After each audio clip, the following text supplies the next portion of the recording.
ვაკიჯვარში ორკვირიანი სპეციალური ვარჯიშების გავლის შემდეგ მორაგბეთა კლუბმა არწივებმა საქართველოს ჩემპიონატის ალიგის გათამაშებაში სტარტი უკვე წარმატებით აიღეს და ჭიათურის იმერეთი 47-15 დაამარცხეს.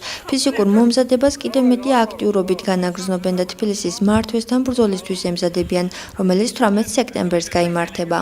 სოფელ ვაკიჯვარში ორკვირიანი შეკრება იყო, ვივარჯიშეთ ბიჭებმა, ჭიათურაში 47-15 მოვიგეთ. წვრთნელების დავალება შევასრულეთ, ასე ვფიქრობ. ეხლა შემდეგი თამაში გვაქვს თბილისში, არმიასთან 18-ში და მაქსიმალურ შედეგს დავდობთ ალბათ. დაიწყო საქართველოს ჩემპიონატი ალიგის გათამაშებაში, სადაც ჩვენი გუნდი ჯერჯერობით წარმატებულად გამოდის. მე კმაყოფილი ვართ რა ამ ეტაპზე, ამ გამარჯვებით ეს იყო ჩემპიონატის დასაწყისი და ასევე სტიმულია, როცა გამარჯვებით იწყებ ჩემპიონატს.